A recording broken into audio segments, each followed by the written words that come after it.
Good morning. Today we are reading a story written by Langston Hughes in 1958 entitled Thank You, Ma'am. The objective today is that we're learning how an author develops and contrasts the points of view or the different characters or narrators in a text. Our author, Langston Hughes, was born in 1902 in Joplin, Missouri, and he died in 1967. He was alive during a very important time we called the Harlem Renaissance. The Harlem Renaissance was a time when the African Americans were starting to really learn what their culture was, and they were stepping out to find out their various tastes in music, in culture, in the arts, and in writing. And during this period of time, this is when the first U.S. transcontinental air mail flight arrived in New York City from San Francisco. Professor Albert Einstein was lecturing in New York City on his new theory of relativity. This is when Babe Ruth became the all-time home run champ with 120 hits. And this is when the Green Bay Packers played the very first NFL game. They won 7-6 over Minneapolis. This was the period of time during the aftermath of World War II, and not only were black writers making trademark writings, they were also innovating new types of music, new types of dance, and new types of the arts. Shuffle Along was the first black musical comedy. It opened in New York City, and that's the background of what the authors of this time were going through when this story was written. This is Harlem, New York.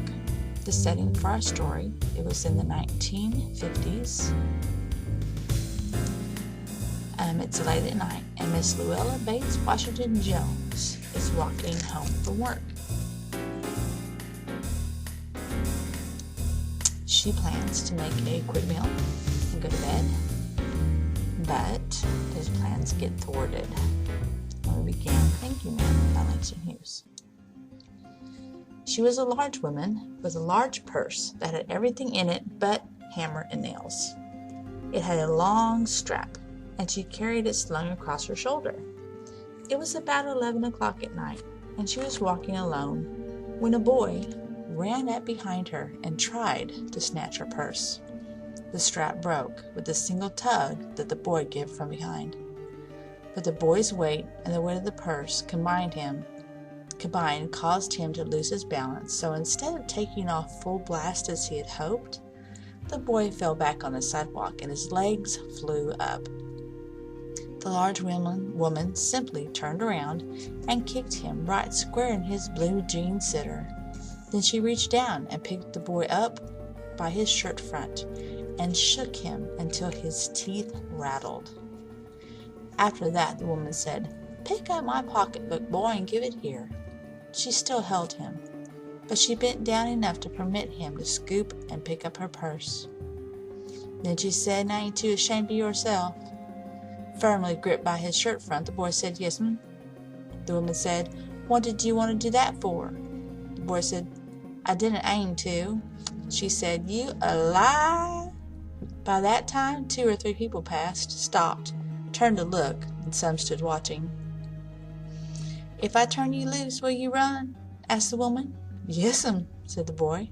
"Then I won't turn you loose," said the woman. She did not release him. "I'm very sorry, lady, I'm sorry," whispered the boy. And your face is dirty. I got a great mind to wash your face for you. Ain't you got nobody home to tell you to wash your face?" "No'm," said the boy. "Then it will get washed this evening," said the large woman, starting up the street, dragging the frightened boy behind her. He looked as if he was 14 or 15, frail and willow-wild, in tennis shoes and blue jeans. The woman said, "You ought to be my son. I would teach you right from wrong. Least I can do right now is wash your face. Are you hungry?" "No'm," said the being dragged boy. "I just want you to turn me loose." "Was I bothering you when I turned that corner?" asked the woman. known. But you put yourself in contact with me, said the woman. If you think that contact is not going to last a while, you've got another thought coming. When I get through with you, sir, you are going to remember Mrs. Luella Bates Washington Jones. Sweat popped out on the boy's face, and he began to struggle. Mr. Jones stopped him, jerked him around in front of her, and put a half Nelson about his neck and continued to drag him up the street. When she got to the door, she dragged the boy inside, down a hall, and into a large kitchenette furnished room at the rear of the house. She switched on the light and left the door open. The boy could hear other roomers laughing and talking in the large house. Some of their doors were open, so he knew he and the woman were not alone. The woman still had him by the neck in the middle of her room. She said, "What is your name?"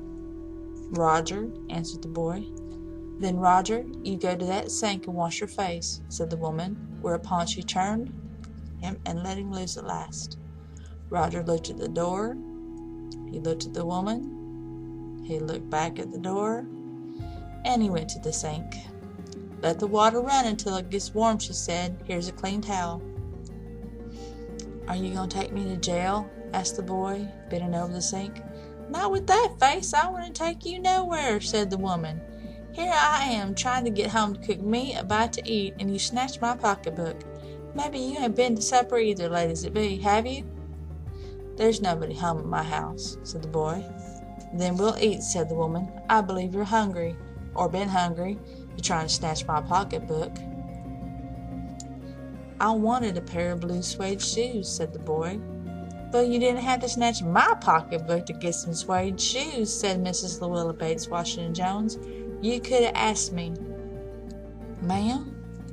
The water dripping from his face, the boy looked at her. There was a long pause. A very long pause. After he had dried his face, and not knowing what else to do, dried it again, the boy turned around, wondering what next. The door was open. He could make a dash for it down the hall.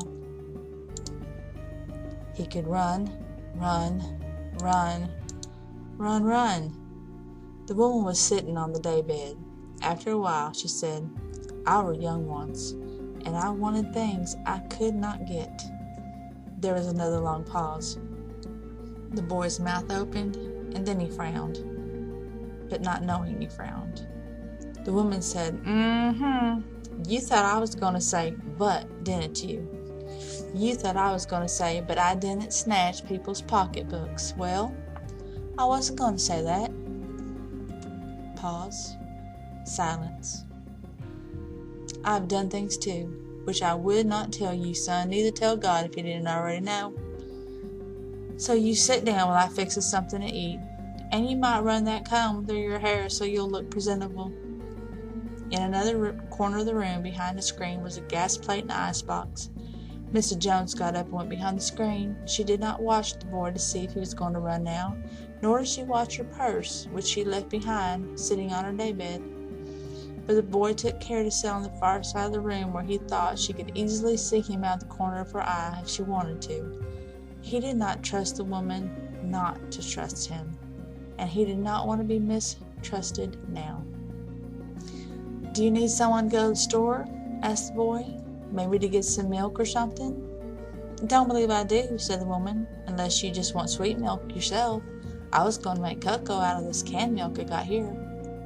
"That will be fine," said the boy.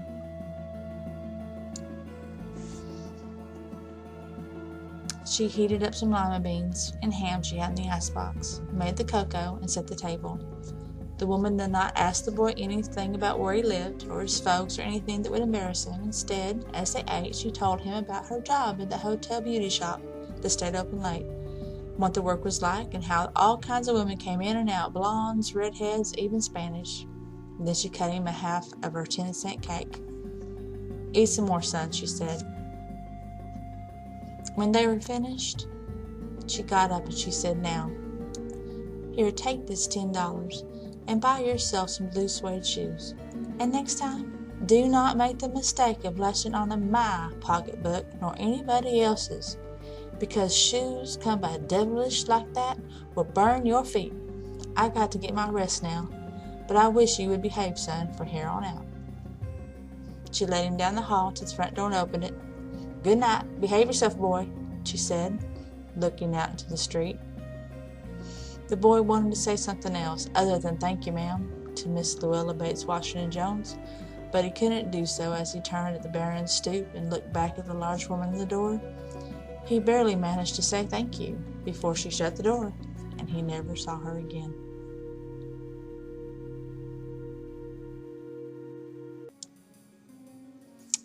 Miss Luella Bates Washington Jones is a static character, which means she stays the same throughout the entire story. She is involved in the conflict, but she's always caring but strong.